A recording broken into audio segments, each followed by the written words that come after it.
Demi Allah, saya bersumpah akan memenuhi kewajiban Presiden Republik Indonesia dengan sebaik-baiknya dan seadil-adilnya.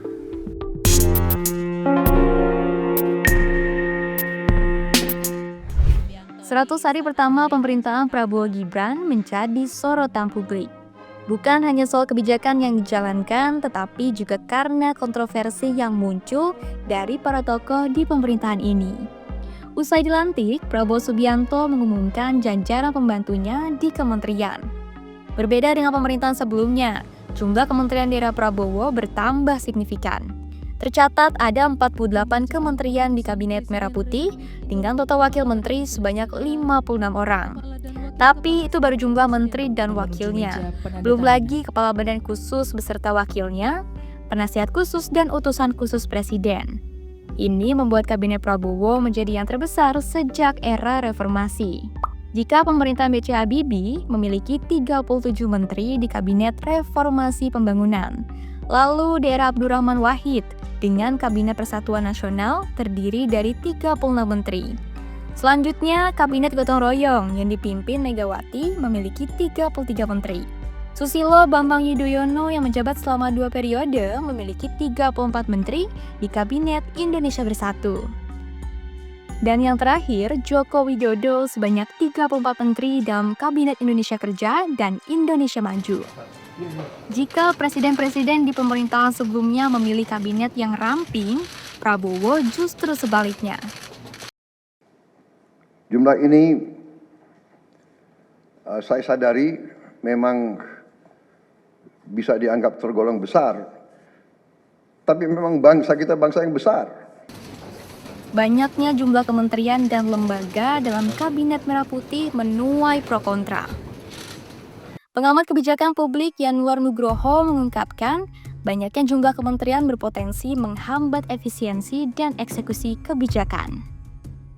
Sementara itu, bertambahnya kementerian dan lembaga di pemerintahan pusat akan menambah beban APBN, terutama untuk gaji dan operasional lainnya. Selain jumlah kursi kabinet yang besar, Kabinet Prabowo Subianto juga mendapatkan kritik karena menyangkut sejumlah orang yang bermasalah ke dalam pemerintahan. Salah satunya adalah Menteri Pemuda dan Olahraga Aryo Bimo Nandito Aryo Tejo yang terseret kasus korupsi proyek menara pemancar 4G di Kementerian Komunikasi dan Informatika. Nama Dito disebut oleh saksi kunci Irwan Hermawan dan Windy Purnama yang menyatakan kalau Dito menerima aliran uang sebesar 27 miliar rupiah saat dirinya masih menjadi staf khusus Menteri Koordinator Perekonomian Airlangga Hartarto. Namun pernyataan tersebut dibantah oleh Dito saat dirinya hadir sebagai saksi di persidangan. Lalu ada Menteri Koordinator Perekonomian Airlangga Hartarto yang diperiksa Kejaksaan Agung dalam kasus korupsi izin ekspor sawit mentah. Ada pula Wakil Menteri Hukum Edward Omar Sarifyarich yang pernah menyandang status tersangka suap dan gratifikasi pada 24 November 2023 di Komisi Pemberantasan Korupsi. Kontroversi lainnya ialah perihal pengangkatan Teddy Indrawijaya atau Mayor Teddy sebagai Sekretaris Kabinet Pemerintahan Prabowo Subianto. Sebab Teddy masih berstatus prajurit aktif yang dalam peraturan perundang-undangan dilarang untuk menempati jabatan sipil. Hal ini tercantum dalam pasal 47 ayat 1 Undang-Undang TNI perihal prajurit hanya dapat menduduki jabatan sipil setelah mengundurkan diri atau pensiun dari dinas aktif keprajuritan. Merespon hal tersebut, Kepala Kantor Komunikasi Kepresidenan Hasan Nasbi menjelaskan kalau Sekretaris Kabinet berada di bawah Kementerian Sekretariat Negara, sehingga posisi tersebut tidak setara dengan menteri. Pembantu Presiden lainnya yang tak luput dari kontroversi ialah Bahlil Lahadalia, Menteri Energi dan Sumber Daya Mineral. Bahlil mendapat sorotan karena gelar dokter yang diraihnya dalam waktu singkat, yakni hanya menjalani perkuliahan selama 20 bulan di Sekolah Kajian Strategik dan Global atau SKSGUI. Hal ini melanggar dengan Peraturan Rektor Universitas Indonesia Nomor 3 Tahun 2024 tentang penyelenggaraan program doktor Pasal 25. Sejumlah alumni UI pun membuat petisi tolak komersialisasi gelar doktor, pertahankan integritas akademik yang ditandatangani lebih dari 14.000 orang. Hal yang sama juga terjadi kepada utusan khusus Presiden bidang pembinaan generasi muda dan pekerja seni Raffi Ahmad. Ia mendapat kritik usai memperoleh gelar doktor honoris causa dari Universal Institute of Professional Management di Thailand. Gelar tersebut ramai diperbincangkan karena disebutkan saat pelantikan Raffi Ahmad menjadi utusan khusus Presiden. Meski tidak melanggar aturan, namun gelar yang diberikan kepada Sultan Andara tersebut tidak diakui secara hukum di Indonesia. Sebab UIPM yang tidak terdaftar dalam pangkalan data pendidikan tinggi, sehingga tidak berhak menerbitkan ijazah dengan penomoran ijazah nasional dari Kemdikbudristek. Gak sampai di situ, sejumlah pernyataan dan tindakan para pembantu Presiden Prabowo juga memancing perdebatan di tengah masyarakat. Misalnya saja, pernyataan Menteri Koordinator Bidang Hukum, HAM, Imigrasi, dan Permasyarakatan, Yusril Iza Mahendra, yang mengatakan kalau peristiwa kekerasan dan kerusuhan tahun 1998 tidak termasuk dalam kategori pelanggaran HAM berat. Pernyataan viral tersebut lalu diklarifikasi oleh Yusril 1 hari setelahnya. Karena kemarin itu tidak begitu jelas apa yang ditanyakan kepada saya, apakah terkait dengan masalah genocide ataukah ethnic cleansing. Kalau memang 2 poin itu yang ditanyakan memang tidak terjadi pada 1998. Saya cukup paham terhadap Undang-Undang Pengadilan HAM karena memang saya sendiri yang pada waktu itu mengajukan RUU Pengadilan HAM itu ke DPR dan tentu saya paham hal-hal yang dikategorikan sebagai pelanggaran HAM berat yang diatur di dalam Undang-Undang Pengadilan HAM kita sendiri. Baru 1 hari dilantik menjadi menteri, Yandri Susanto sudah bikin heboh jagat maya. Pasalnya ia membuat surat undangan untuk kepentingan pribadi, yakni haul kedua sang ibu menggunakan kop surat Kementerian Desa dan Daerah Tertinggal. Hal ini terungkap dari postingan Instagram mantan Menteri Koordinator Bidang Politik, Hukum dan Keamanan Mahfud MD pada 22 Oktober 2024. Postingan tersebut lantas mendapat ribuan komentar dari masyarakat. Yandri kemudian mengklarifikasi dan mengakui kalau penggunaan kop surat kementerian untuk acara pribadi adalah murni kesalahan administrasi. Kemendes yang saya gunakan, demi Allah demi Rasul nggak ada, ya. Jadi itu murni ya prosedur administratif saja. Dan insya Allah ke depan kami akan lebih hati-hati lagi dan tidak akan mengulangi lagi. Pernyataan lainnya yang bikin heboh datang dari Menteri Hak Asasi Manusia, Natalius Pigai. Saat acara penyambutan di Gedung Kemenkumham 21 Oktober 2024, Natalius Pigai meminta alokasi anggaran di kementeriannya sebesar 20 triliun rupiah. Rombak itu, dari 20 triliun cuma 65 triliun, nggak bisa. Kehebohan lain datang dari Miftah Maulana Habibur Rahman atau yang akrab disapa Gus Miftah. Pendakwah yang juga utusan khusus Presiden bidang sosial dan keagamaan itu menjadi sorotan publik usai videonya yang menghina seorang penjual es teh saat acara lawatan di Magelang, Jawa Tengah viral di media sosial. Es tehmu Cilokera? Masih? Ya kono didol goblok. Perbuatannya itu pun menuai kritikan dari masyarakat dan sampai ke telinga Prabowo Subianto. Ia pun mendapat teguran dan menyampaikan permintaan maafnya secara langsung kepada penjual es teh tersebut. Meski sudah menyampaikan permintaan maaf, namun masyarakat menuntut Presiden Prabowo untuk memecat utusan khususnya. Desakan ini muncul melalui petisi daring change.org berjudul Copot Gus Miftah dari Jabatan Utusan Khusus Presiden. 6 Desember 2024, Miftah Maulana secara resmi menyampaikan pengunduran dirinya sebagai Utusan Khusus Presiden bidang kerukunan beragama dan pembinaan sarana keagamaan. Tak hanya video utusan khusus Presiden Miftah Maulana saja yang viral. Video pengawasan kendaraan milik utusan khusus Presiden bidang pembinaan generasi muda dan pekerja seni Raffi Ahmad juga mendapat kritikan dari masyarakat karena patwal kendaraan berplat nomor RI36 itu tertangkap kamera menunjuk-nunjuk sopir taksi saat terjebak kemacetan. Aksi tersebut dinilai warganet sebagai tindakan arogan. Merespon hal itu, Raffi Ahmad menyampaikan pernyataan tertulis perihal kejadian viral tersebut. Ia membenarkan jika kendaraan berplat nomor RI36 adalah kendaraan dinas miliknya. Namun, Raffi menyampaikan jika saat kejadian dirinya sedang tidak berada di dalam kendaraan. Hal lain yang menyita perhatian publik baru-baru ini ialah pengangkatan Rudi Sutanto alias Rudy Valinka sebagai staf khusus Menteri Komunikasi dan Digital di bidang strategis komunikasi.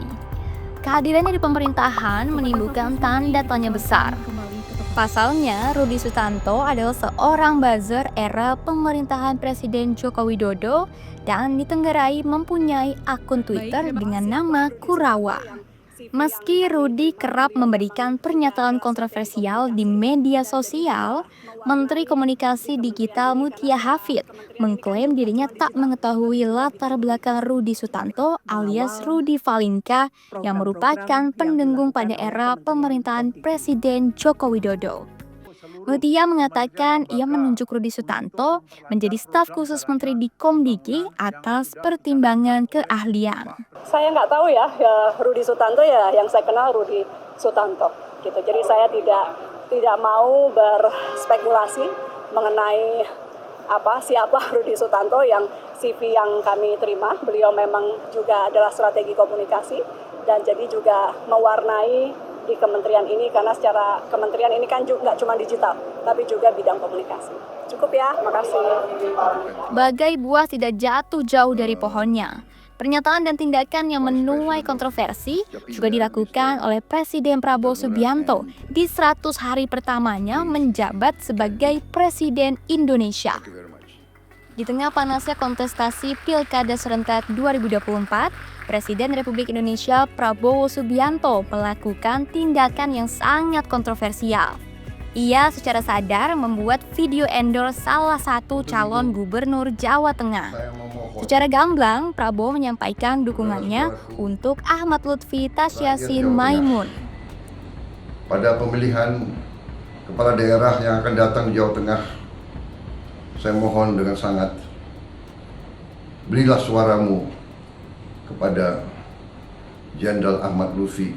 Jelas pernyataan Prabowo itu menuai kecaman dari berbagai pihak. Berdasarkan pasal 282 UU Nomor 7 Tahun 2017 tentang Pemilu, ditegaskan bahwa pejabat negara, pejabat struktural, pejabat fungsional dalam jabatan negeri, serta kepala desa dilarang membuat keputusan dan atau melakukan tindakan yang menguntungkan atau merugikan salah satu peserta pemilu selama masa kampanye. Pasal 283 ayat 1 juga menegaskan bahwa pejabat negara serta aparatur sipil negara dilarang melakukan kegiatan yang mengarah kepada keberpihakan kepada peserta pemilu sebelum, selama, dan sesudah kampanye.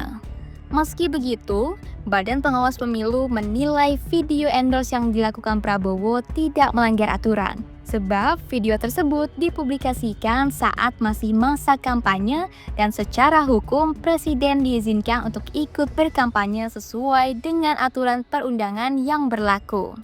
Secara hukum, secara hukum Presiden dapat ikut pasal 70 ayat 2 Undang-Undang Pemilihan Junto putusan Mahkamah Konstitusi nomor 52 garis miring PU 22 garis miring 2024 dan PP 32 tahun 2018. Namun ketentuan mengenai cuti kampanye yang menjadi syarat untuk ikut serta dalam kampanye tidak berlaku pada karena pembuatan video dilakukan pada hari Minggu 3 November 2024 atau pada hari libur.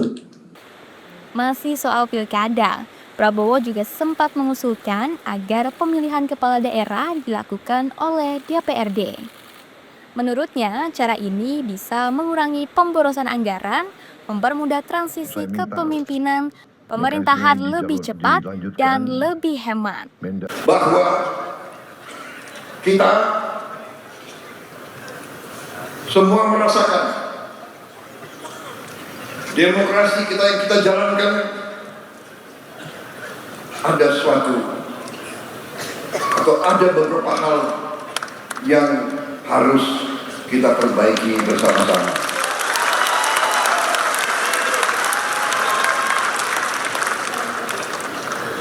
Menurut saya, kita harus perbaiki sistem kita. Dan kita tidak boleh malu untuk mengakui bahwa kemungkinan sistem ini terlalu mahal. Di sisi lain, Presiden Prabowo Subianto juga membuat pernyataan yang mengundang perhatian publik. Prabowo menyatakan bahwa dirinya akan memaafkan para koruptor asal mereka bersedia mengembalikan uang negara yang telah disalahgunakan. Meski menuai banyak kontroversi, kinerja pemerintahan Prabowo Gibran dalam 100 hari pertama mendapat respon positif dari masyarakat. Hal ini terlihat dari hasil survei yang dilakukan oleh Center for Indonesia Strategic Actions atau CISA menunjukkan 52,81% responden menilai pemerintahan Prabowo Gibran sudah bekerja optimal dalam mengelola pemerintahan dan birokrasi. Hal serupa juga disampaikan Lembaga Pemilih Indonesia atau LPI. Hasil survei LPI menunjukkan 63,1% responden setuju jika pemerintahan Prabowo Gibran mampu membawa Indonesia lebih baik lagi. 76,4% responden memandang positif Kabinet Merah Putih. Sebanyak 40,32% responden menilai performa Kabinet Merah Putih lebih baik dari pemerintah sebelumnya. Adapun hasil survei Lembaga Pemilih Indonesia menempati Menteri Koordinator Bidang Politik, Hukum dan Keamanan Republik Indonesia Budi Gunawan sebagai menteri dengan performa terbaik yang mendapat nilai 90,31, berselisih tipis dengan Menteri Kelautan dan Perikanan Sakti Wahyu Trenggono dengan nilai 89,87. Disusul Erick Thohir dengan nilai 89,85, kemudian Menteri Keuangan Sri Mulyani dengan nilai 89,78 dan Menteri Luar Negeri Sugiono dengan nilai 89,65. Sementara hasil survei Center for Indonesia Strategic Actions atau CISA perihal menteri atau pejabat negara yang bekerja optimal dalam 100 hari pertama pemerintahan Prabowo Gibran menempati Menteri Sosial yakni Saifullah Yusuf memimpin di urutan pertama dengan hasil survei sebanyak 29,91%. Disusul Menteri Agama Nasaruddin Umar 23,63%, Menteri Pan-RB Rini Widianti 18,76%, Sekretaris Kabinet Teddy Indrawijaya 11,86%, dan Kepala Kantor Komunikasi Presiden Hasan Nasbi 11,52%. Kalau kinerjanya untuk presidennya memuaskan. Kalau untuk wapresnya kita belum kelihatan ya. Harusnya nggak gitu lah. Maka jangan terlalu banyak yang diangkat jadi stafsus. Untuk apa ada kementerian? Itu kan udah banyak karyawan dari kementerian. Jadi kalau bisa dikurangin dan uang pajak rakyat dikecilin, dimaksimalin lah buat kehidupan rakyat aja. Karena ya kalau kita lihat jalan di mana-mana ini banyak keluarga miskin yang mungkin nggak kepantau semuanya sama pemerintah. Selama banyak staf khusus dan kinerjanya bisa membantu pemerintahan sekarang baik, tapi kalau menurut saya sih mungkin agak dikurangin aja kali ya, karena kalau menurut saya jadi banyak pengeluaran seperti itu dan jadinya kan kayak sekarang pajak dinaikin, entah ya alhamdulillah nggak jadi, cuma kan nanti kedepannya bisa terjadi seperti itu karena kan kita tahu sendirilah negeri kita ini kadang peraturan berubah-ubah seperti itu. Ya ibaratnya saya sih pekerjaannya bagus, cuma bagus di kalang atas, kalang bawah belum kelihatan. Ya coba turunlah ke bawah, bagaimana rakyat kecil ini ya kan, yang nggak kerja dikasih kerja lah. Ya supaya jangan banyak pengangguran. Kalau di pengangguran dia lapar, mayoritasnya maling, mencuri. Kan begitu. Kalau menurut saya sih kayaknya sama aja, belum ada signifikan banget. Semoga Bapak Presiden kita dan wakilnya bisa mendapat utusan yang lebih bagus ya. Maksudnya daripada yang sebelumnya. Sama jangan adalah yang kayak kemarin-kemarin viral di sosmed, karena nggak bagus buat pengembangan di negara. Terima kasih. Selamat pagi. 100 hari pertama pemerintahan Prabowo Gibran telah berlalu, penuh dengan janji, kontroversi, dan sorotan tajam.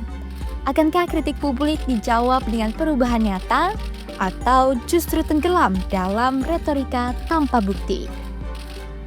Bismillahirrahmanirrahim. Assalamualaikum warahmatullahi wabarakatuh.